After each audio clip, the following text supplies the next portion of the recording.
Selamat pagi, selamat siang, selamat malam mahasiswa-mahasiswi kece-kece STS Surakarta yang selalu semangat belajar walaupun di masa pandemi COVID-19, tapi kita harus tetap semangat 45 untuk belajar.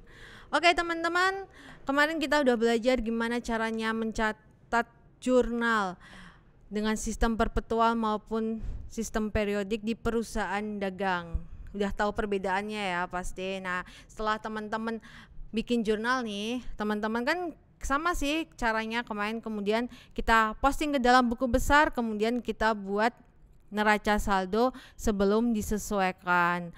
Yang perlu diingat kalau di buku besar teman-teman harus bisa mengenali dari saldo normal masing-masing akunnya, dimasukkan ke debit atau kredit biar tidak salah.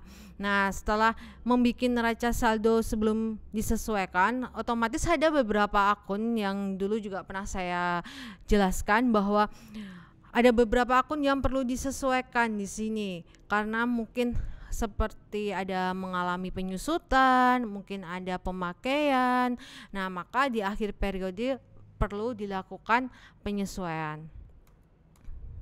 Nah, oke.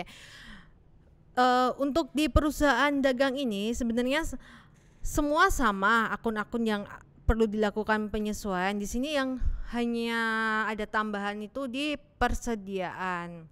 Persediaan juga perlu dilakukan penyesuaian.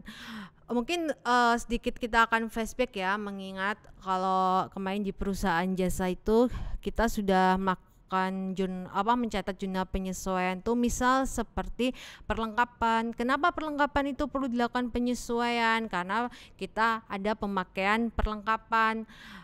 Cara mencatat jurnalnya, beban perlengkapan di debit, perlengkapannya di kredit. Kemudian ada aset tetap seperti gedung, mesin, kemudian peralatan. Itu kenapa dilakukan penyesuaian di akhir periode? Karena ada penyusutan.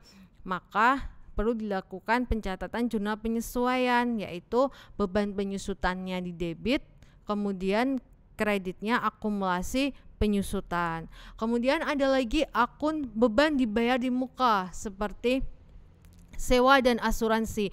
Misal kita menyewa gedung selama 1 tahun, itu kita kan bayarnya di muka nih, maka pada saat tanggal transaksi itu kita mencatatnya adalah sewa dibayar di muka pada kas.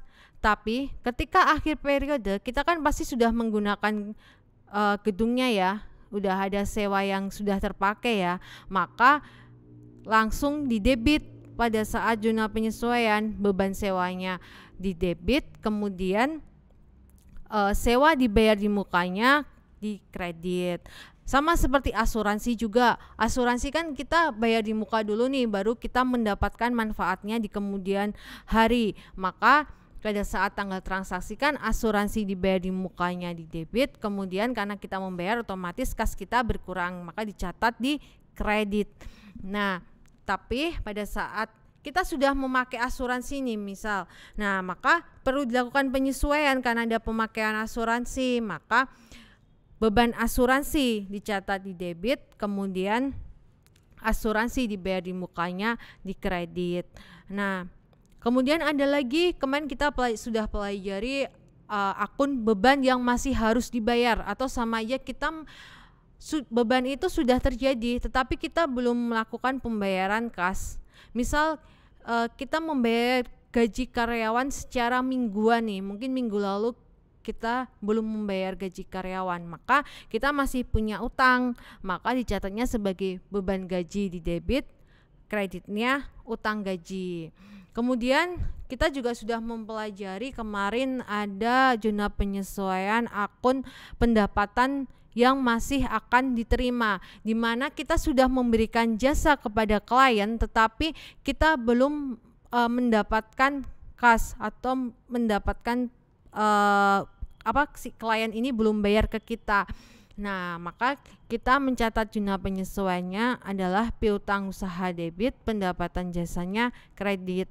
Kemudian ada juga ketika kita menerima kas di muka dan dicatat sebagai pendapatan diterima di muka, itu atau sama aja seperti misal biasanya kayak di perusahaan konstruksi gitu ya, biasanya kan kita bayar DP dulu berapa persen baru kerjaan dilakukan. Nah, itu dicatatnya sebagai pendapatan diterima di muka. Ketika kita membuat jurnal penyesuaian, maka pendapatan diterima di mukanya di debit, kemudian pendapatan jasanya di kredit karena kita sudah menghasilkan pendapatan. Nah, di sini kalau di perusahaan dagang ada tambahan untuk jurnal penyesuaiannya, yaitu adalah jurnal penyesuaian untuk persediaan, di mana jurnal penyesuaian untuk persediaan ini dicatat dalam dua metode, yaitu adalah metode harga pokok penjualan dan metode ikhtisar laba rugi. Nah, kalau pendekatan secara ikhtisar laba rugi ini, kita memindahkan saldo akun persediaan barang dagang awal ke akun ikhtisar laba rugi. Jadi ikhtisar laba ruginya itu di debit, kemudian persediaan barang dagang di awal, saldo awalnya itu di kredit. Kemudian kita memunculkan persediaan barang dagang akhir. Nah, persediaan barang dagang akhir ini dicatatnya di debit, kemudian ikhtisar laba ruginya dicatatnya di kredit. Itu untuk pendekatan ikhtisar laba rugi. Kemudian, nah ini beberapa contohnya. Jadi, nah misal tadi kan ada nih saldo persediaan awalnya berapa, kemudian di situ persediaan barang dagang akhirnya sekian. Nah, untuk jurnalnya gini. Oke. Nah, berbeda dengan harga pokok penjualan. Kalau di harga pokok penjualan ini ada perhitungan harga pokok penjualan, misal seperti persediaan awal, kemudian ada pembelian, kemudian retur pembelian, kemudian ada potongan pembelian. Nah, kalau persediaan sendiri ini caranya untuk membuat jurnal penyesuaian dengan pendekatan harga pokok penjualan itu persediaan barang dagang awal nih. Berarti catatnya kalau tadi ikhtisar laba ruginya di debit, sekarang ini diganti menjadi harga pokok penjualannya yang di debit. Kemudian persediaan barang dagang awalnya itu yang di kredit. Kemudian kalau pembelian barang dagang itu juga harga pokok penjualannya di debit, kemudian pembeliannya di kredit. Jadi masing-masing dibuat jurnal penyesuaiannya kok pendekatan dengan harga pokok penjualan. Kemudian ada lagi retur pembelian dan pengurangan harga. Di sini retur pembelian dan pengurangan harganya di debit, kemudian harga pokok penjualannya yang di kredit. Kemudian juga dibuat beban angkut pembelian. Nah, beban angkut pembelian yang di debit, kemudian harga pokok penjualannya yang di kredit. Kemudian persediaan barang dagang akhir. Persediaan barang dagang akhir ini tadi kalau di ikhtisar laba rugi persediaan barang dagang akhir pada ikhtisar laba rugi. Tapi kalau di dengan pendekatan harga pokok penjualan ini, maka persediaan barang dagang akhirnya di debit, harga pokok penjualannya di kredit. Itu jadi perbedaannya. Oke. Ini contoh dari transaksinya, nanti teman-teman bisa pelajarin.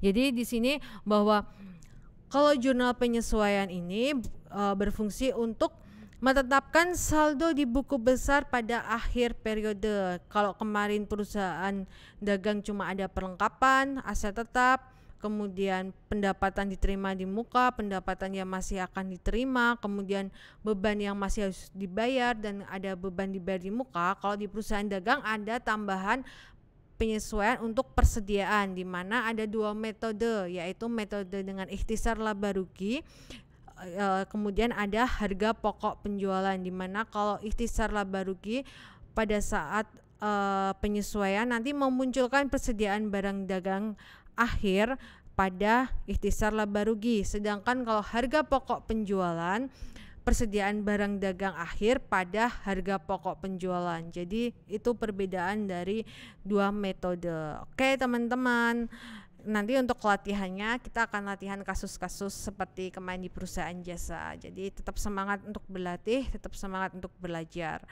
Oke, nanti kita lanjutkan di pertemuan selanjutnya dengan materi yang berbeda. Selamat siang. Wassalamualaikum warahmatullahi wabarakatuh.